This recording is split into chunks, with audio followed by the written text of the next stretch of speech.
National action plan की apex committee का इजलास रीशेड्यूल। वज़ीर आज़म की तबीयत खराबी के बायस मुलतवी कर दिया गया। वज़ीर आज़म की ज़ेर सदारत इजलास कल होगा। आला अस्करी और सिविल क़यादत और मुतल्लिका वफाकी वज़रा शिरकत करेंगे। सूबाई वज़रा आला इंटेलिजेंस इदारों के सरबराहान भी शरीक होंगे। अमन अमान की सूरत हाल, इंसदाद दहशतगर्दी के कौमी एक्शन प्लान पर अमल दरामद का तफसीली जायज़ा लिया जाएगा। खैबर पख्तूनख्वा और बलूचिस्तान में दहशतगर्दी के बढ़ते वाक़यात की वजूहात का जायज़ा लिया जाएगा। दाखिली सलामती को यकीनी बनाने के लिए अहम फैसलों की मंजूरी दी जाएगी।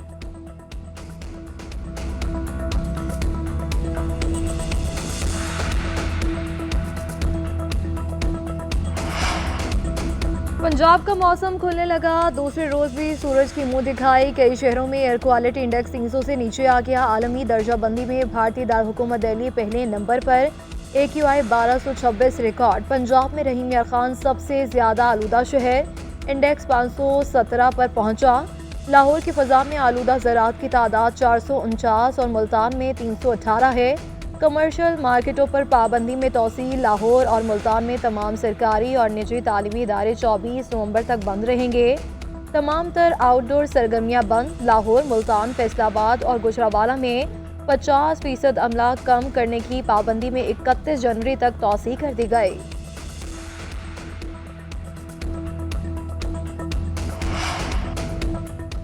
नवाज शरीफ के बेटे हसन नवाज को लंदन हाई कोर्ट ने दिवालिया करार दे दिया। हसन नवाज को बरतानवी हुकूमत के टैक्स रेवेन्यू डिपार्टमेंट के टैक्स केस में दिवालिया करार दिया गया। हसन नवाज 2023 के केस नंबर 4694 में दिवालिया करार पाए। हसन नवाज से मुतल्लिक केस 25 अगस्त 2023 को फाइल किया गया था। हसन नवाज को रवा साल अप्रैल में ज़ाती टैक्स अदम अदायगी पर दिवालिया करार दिया गया था।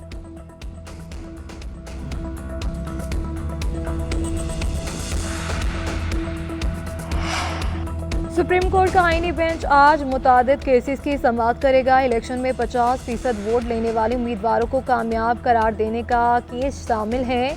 आईनी बेंच आज़ाद अरकान की सियासी जमात में शमूलियत का केस भी सुनेगा। टैक्स से मुतालिक यकजा की गई 1178 दरख्वास्तें भी शामिल हैं।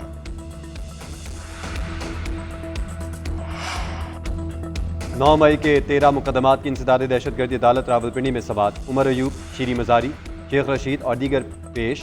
शीरी मजारी ने कहा कि मुझे कल 2 थानों से कॉल की गई कि आप अदालत पेश नहीं हुई। मैंने उनको बताया मैं अदालत पेश हुई हूँ और हाजिरी भी लगी थी। अदालत ने रिमार्क्स दिए कि वो अदालती अमले की जानिब से कोई गलती हो सकती है। समाअत के दौरान किसी न किसी की हाजिरी रह जाती है।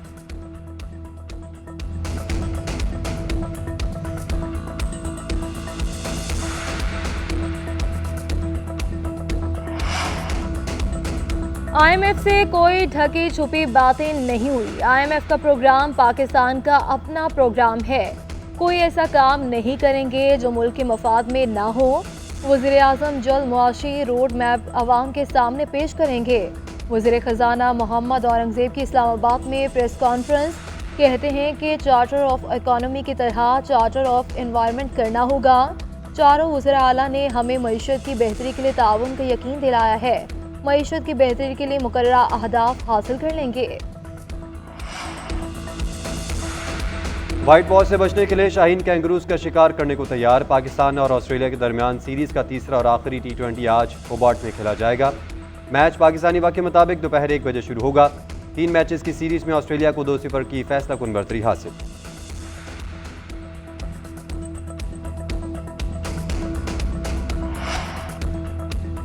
डू और डाई का मसला है तो बानी पीटीआई अपने बच्चे एहतजाज में लाएं। पहली सफ में खड़ा करें। आवाम को पता चले कि उनका अपना भी कुछ दाव पर लगा है। साबिक़ खातून अव्वल शुरका को लाने और जलसे के अखराजात का कुछ बोझ खुद भी उठाएं। इनकी उम्र गुजर गई मुफ्तखोरी में। वज़ीर दिफा ख्वाजा आसिफ की बानी पीटीआई पर तनकीद। कहते हैं तहरीक इंसाफ के लोग डबल एजेंट हैं। वज़ीर आला KP आवाम को छोड़कर भाग जाते हैं। अब भी आकर देख लें, इनसे निमट लेंगे। राना सनाउल्लाह बोले तहरीक इंसाफ ने होमवर्क के बगैर एहतजाज की कॉल दी। यह एहतजाज खुद इनके लिए नुकसानदेह साबित होगा। वज़ीर आज़म ने हमेशा तहरीक इंसाफ को सियासी डायलॉग की पेशकश की, लेकिन बानी पीटीआई की सियासत में मुज़ाकरात नहीं।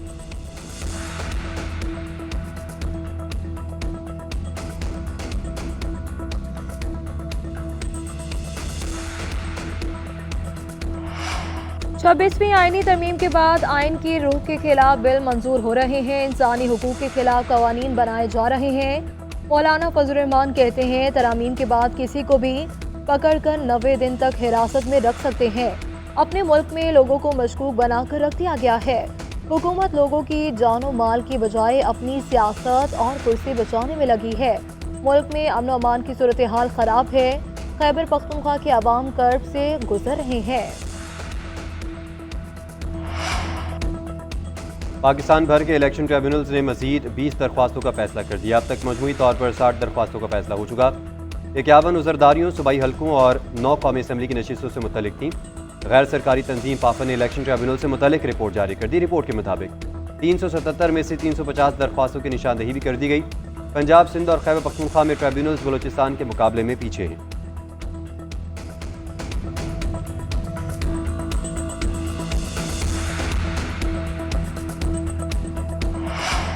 बलूचिस्तान के हल्का PBR सीबी का ज़िमनी इंतखाब पीपल्स पार्टी के उम्मीदवार मीर कोहियार खान ने मैदान मार लिया।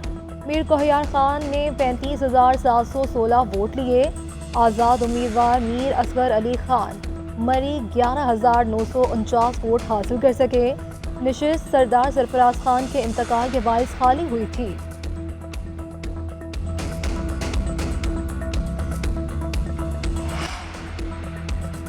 चैंपियंस ट्रॉफी की रोनुमाई का सफर, तारीखी शहर टेक्सला के म्यूजियम और खानपुर डैम पर ट्रॉफी की रोनुमाई की तकरीब।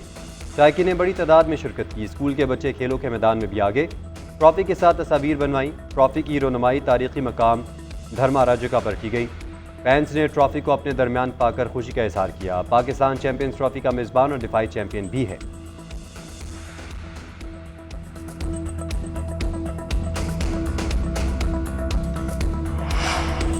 पाकिस्तानी बॉक्सर उस्मान वसीर ने अपनी 15वीं इंटरनेशनल फाइट का ऐलान कर दिया। 7 दिसंबर को मैक्सिकन बॉक्सर के खिलाफ लड़ेंगे। पाक कम्युनिटी अरीना यॉर्कशायर फाइट की मेज़बानी करेगा। उस्मान वसीर मुसलसल 14 इंटरनेशनल फाइट्स में फाते रहे हैं।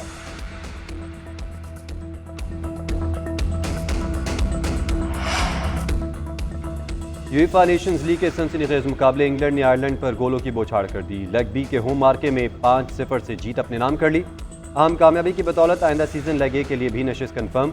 दोनों टीमों के दरमियान खेल का पहला हाफ बेनतीजा रहा। इंग्लिश टीम ने दूसरे हाफ में 5 गोल किए। कप्तान हैरी केन ने भी एक बार गेंद को जाल में पहुंचाया।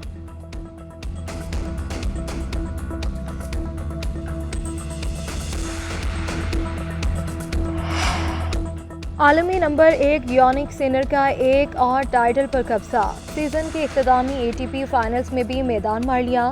टूर में खेले गए फाइनल में अमरीकी खिलाड़ी टेलर कर्टिस को शिकस्त। अतालवी टेनिस स्टार ने स्ट्रेट सेट में मैच अपने हक में कर लिया। टाइटल जीतने वाले पहले अतालवी खिलाड़ी बनने का एजाज भी सर सजा लिया। सिनर की लगातार कामयाबियों का सिलसिला भी 11 मैचेस तक दराज। अतालवी खिलाड़ी ने रवा बरस के 4 माह में से 2 ग्रैंड स्लैम भी जीते हैं।